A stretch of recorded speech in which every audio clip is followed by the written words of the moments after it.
Ruth గ్రంథం 1వ అధ్యాయము 18 వచనాలు చదవండి. 17-18 వచనాలు చదవండి. అమ్మా చదువు. నువ్వు రూతు నయముతో మాట్లాడుతుంది. నువ్వు మృతి పొందే చోట నేను మృతి పొందుతాను, అక్కడనే పాతి పెట్టబడతాను. మరణం తప్ప మరి ఏదైనాను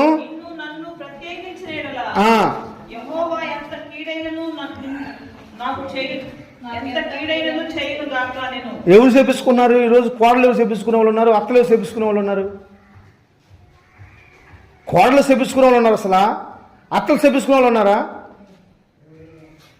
కోడలు సుఖం కోరే అత్తలు ఎవరు ఈరోజు? కోడల సుఖం కోరే అత్తలు ఎవరు? అత్తల సుఖం కోరే కోడలు ఎవరు? అత్తల సుఖం కోరే కోడలు ఎవరుమా?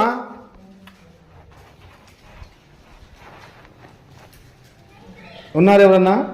అత్తల సుఖం కోరే కోడళ్ళు లేచిన కాంచి తల్లి మీదే, తల్లికి కూతురి మీదే ఇద్దరు నరకంలో ఉంటారు. ఇద్దరు నరకం. ఇది ఇంక దిగులేదని అంతే. అత్తలేనమ్మ ఉత్తమరాలంట, అత్తలేని కోడళ్ళు ఉత్తమరాలంట. నిత్యం ఇద్దరు నరకంలో ఉంటారు. ఇంకా కూతురు అయితే ఇంకా చెప్పలేని గొప్ప భాగ్యం.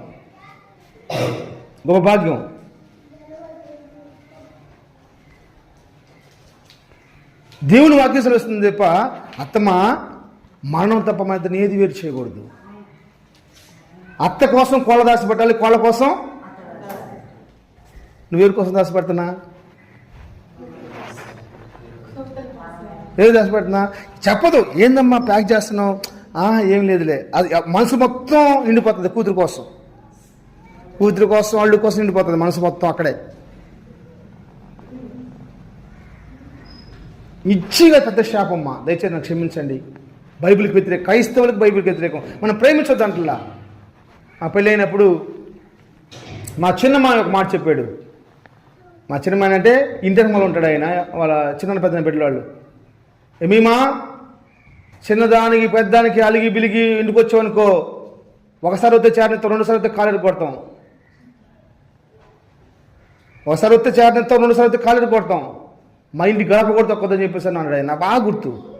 ఆయన బాగా సరదాగా మాట్లాడుతూ ఉంటాడులే. అసలు మాకు పోవటానికి కూడా అవకాశం రాలా. స్తోత్రం. పోవటానికి అవకాశం కూడా రాలా. దేవుని సేవకుని మాట్లాడుతున్న మాట తెలుసా? అత్త కోసం కోళ్ళ కోసం అత్త ఎంత త్యాగాలు చేసుకుంటున్నారు మా, ఎంత త్యాగాలు చేసుకుంటున్నారు మా. శపించుకుంటుంది కోళ్ళు. అత్తమా యెహోవా నాకు ఎంత కీడైనా చేయను గాక, ఎంత కీడైనా చేయగాక. అలాంటి కోళ్ళు ఎవరు నాకు అర్థం కావట్లేదు. 2 సంవత్సరాలు ఎక్కువ బతికితే పోండి మా అమ్మ.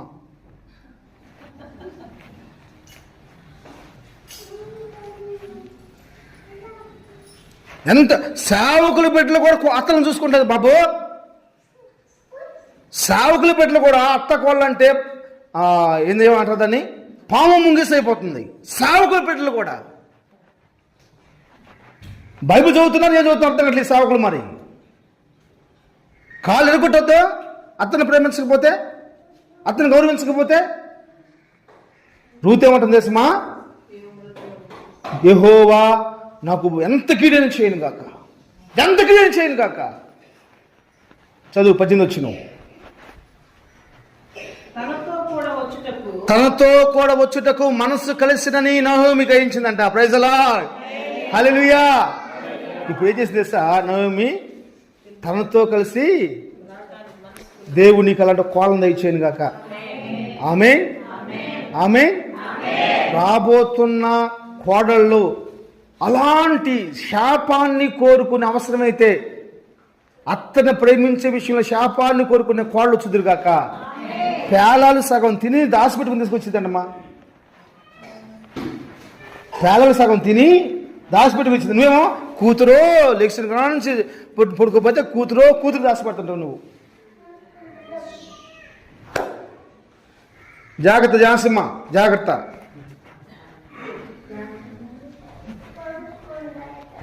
లేచిన కాదు కూతురో మనవడో మనవరాలు, కూతురో మనవడో ఏమైపోతారో.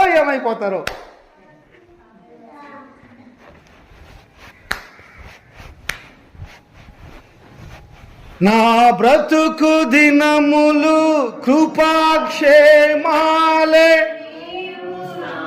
అదే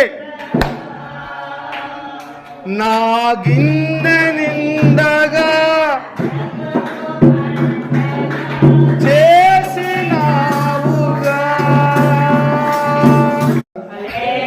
జాగ్రత్తగా దేవుని బిడ్డారా,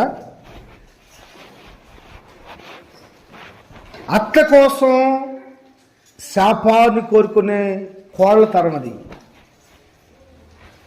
అత్త కోసం శాపాన్ని కోరుకునే కోడలు. ఈరోజు ఎలా ఉంది పరిస్థితి? నాకు తెలిసిన ఒక కుటుంబం ఉంది, నేను విన్నాను, నేను చూశాను. వాళ్ళ ఆయన తండ్రిని ఎక్కువగా ప్రేమిస్తున్నాడు.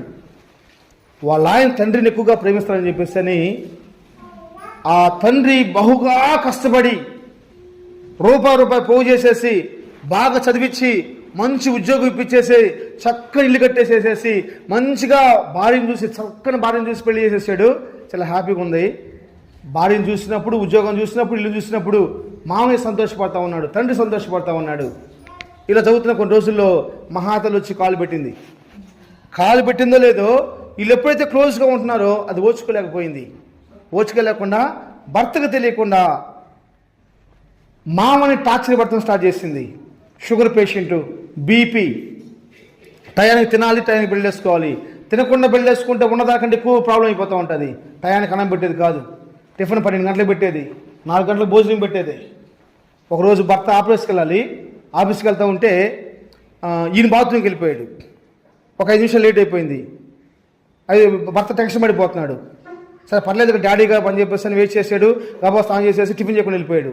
ఇది ఆమె కష్టం వేసింది. నా భర్త సంపాదిస్తున్నాడు, ఇంత సంపాదిస్తున్నాడు, నేను ఇన్ని వేల రూపాయలు సంపాదిస్తున్నాడు జీతం, నా భర్త టయానికి టెన్షన్ లేకుండా పోవడానికి అసలు మీకు మనసు లేదని చెప్పేసి అని మా మీద కక్ష పెట్టుకొని భర్త పోయినాక ఈయన బాత్రూమ్కి వెళ్ళిపోయాడు. కడుపు లేదు గడబడి చేస్తుంది. 2వ రోజు ఏం జరిగిందంటే ఈయన బాత్రూమ్కి వెళ్ళాలి. కొడుకు స్నానం చేసినాక వెళ్దామని చెప్పేసి ఆగుతాడు. పోడు. కొడుకు స్నానం చేసినాక వెళ్దాంలే, ఎందుకు లేని తరకనే చెప్పని బాగా గట్టిగా బిగపట్టుకుంటాడు. పాపం చాలా బాగా మోషన్ వస్తూ ఉంటుంది. ఇక తండ్రి ఆ కొడుకు బాత్రూమ్ స్నానం చేసేసుకుని బయటకు వచ్చేసి అలా వెళ్ళిపోతాడు లేదో గబాబు లగెత్తుకుని పోయి బాత్రూమ్కి వెళ్ళిపోతాడు. బాత్రూమ్కి వెళ్ళిపోగానే బాత్రూమ్ కూర్చుంటాడు. ఈమె బయటకు వచ్చేసి బాయ్ అని చెప్పేసి భర్తకు బాయ్ చెప్పేసేది, వచ్చేసి బాత్రూమ్ కూడా బయట పెట్టేసిద్ది. Water wall ఆపేసేది. నీళ్లు రావు, గడిదీదు. సాయంత్రం 6 గంటల వరకు తెలియదంట. అలాగే కూలబడిపోయి బాత్రూంలోని. అప్పుడు అంటాడు, అమ్మా తెచ్చేసి తలుపుది, నీ కనుచూపు మీద కనపడకుండా నేను వెళ్ళిపోతాను, నీకు కాళ్ళు పట్టుకుంటానమ్మా, నీ కాళ్ళు పట్టుకుంటాను తల్లి, ఒక్కసారి తలుపుది అమ్మా. వద్దమ్మా, ఆకలి అవుతుందమ్మా, అమ్మా ఆకలి అవుతుందమ్మా అని కేకలేస్తున్నారు. పక్కన వాళ్ళు మాట్లాడుతున్నారు. చక్కగా ఉంది అమ్మాయి. తలుపు తీయగానే తెల్లారేసి లేక మొత్తం బ్యాగ్ తీసుకుని రెడీ అయిపోయాడు.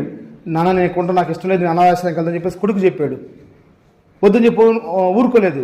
అప్పుడు వాళ్ళ కొడుకు ఒక ఆలోచన వచ్చింది, ఓహో ఇక్కడ ఇంట్లో పెద్దవాళ్ళు ఎవరు లేరు కాబట్టి, ఆ వయసుకు సంబంధించిన వాళ్ళు అనాథాశ్రమం ఉంటారు కాబట్టి మా నాన్న సంతోషంగా ఉంటాడేమో అని చెప్పేసి అని ఒప్పుకుంటాడు. తీరా వాళ్ళ ఫ్రెండ్తో చెప్తానమాట, ఈ సంగతి నా క్వాలిటీ టార్చర్ పెడతానని చెప్పేసి అని. అనుకోని రీతిలో ఈయన ఈ చెవులు పడింది, కొడుకు చెవులు పడింది. అంటే ఎందుకు చెప్పుకున్న పోతే చాలా మాటలు ఉంటాయి, కానీ ఎందుకు నేను ఈ మాట చెప్తానంటే నాకు చాలా బాధ అనిపించింది. ఎలాంటి కోళ్ళు వస్తున్నారు? మామకి అత్తకి ఏక మనసు లేదు, అత్తకి కోళ్ళకి ఏక మనసు లేదు. ఎవరిని చూసుకోవాలి? ఇప్పుడు ఫోన్లో వైర్లు అవుతున్నాయి కొన్ని కామెడీస్. ఏంటి, హలో అంటాడు ఈయన భర్త, ఫోన్ వచ్చింది హలో అంటాడు. హలో అనగానే అక్కడి నుంచి మాట్లాడతారన్నమాట. మాట్లాడుతుంటే ఏమండి అమ్మ ఫోన్ చేసింది, డబ్బులు కావాలంటమ్మా అని చెప్పేసి అంటాడు. ఇప్పుడు ఎక్కడ డబ్బులు? ఇప్పుడే మనం అదికొన్నా పిల్లల ఫీజు కట్టాలి, డబ్బులు ఏమో చెప్పు, ఎప్పుడు డబ్బులు అని చెప్పేసి మన జవాన్ పడతారని చెప్పేసి అంటే ఇప్పుడు పడతాడు. ఇప్పుడు అత్తమ్మ డబ్బులు లేవంటే అత్తమ్మ అని చెప్పేసి అంటాడు. మా అమ్మ ఫోన్ చేసిందా? అయ్యో మా అమ్మ ఫోన్ చేసిందా? మా అమ్మ అనుకోలేదు నేను. అమ్మకైతేనే డబ్బులు ఉన్నాయంట, అత్తకైతే డబ్బులు లేవంటమ్మా. ఫోన్లో తెగవైర్లు అవుతున్నాయి అవి. చూసారు మీరు ఎప్పుడన్నా? చూసారా? తెగవైర్లు అవుతున్నాయి. అత్తకైతేనే డబ్బులు లేవంట, అమ్మకైతేనే కట్ల ఉన్నాయంట. ఎక్కడి నుంచి వస్తున్నాయి అర్థం కావట్లేదు. బైబిల్ చెప్తున్న విశేషం ఎప్పుడైనా తెలుసా? అత్త మనసు కోళ్ళ మనసు ఎప్పుడైతే కలిసిందో వాళ్ళ మనసులు కలిసినాయి కాబట్టి నవయుగాన్ని స్టార్ట్ చేశారు. Praise the Lord. నవయుగాన్ని స్టార్ట్ చేశారు. దేవునికి స్తోత్రం. ఎంతంటే వాళ్ళు ఇరువురు కలిసేసి ప్రభు రాజ్యాన్ని స్థాపించడానికి పునాదులుగా మార్చబడిపోయారు. ప్రభు రాజ్యాన్ని స్థాపించడానికి పునాదులుగా మార్చబడిపోయారండి. ఎంత కృపణించారో చూడండి, ఎంత కృపణించారో చూడండి. నేను చెప్తున్నాను, మనకి కనుక ఏక మనసు లేకపోతే మనం చాలా నష్టపోతాం. అది కుటుంబమైనా సరే, వ్యాపారమైనా సరే, పనైనా సరే. ఏక మనసు చాలా ప్రాముఖ్యమైనది. ఎక్కడ ఏక మనసు ఆత్మ ఉంటుందో అక్కడ నిత్య సంతోషం ఉంటుంది. ఎక్కడ ఏక మనసు ఆత్మ ఉంటుందో అక్కడ నిత్య సమాధానం ఉంటుంది.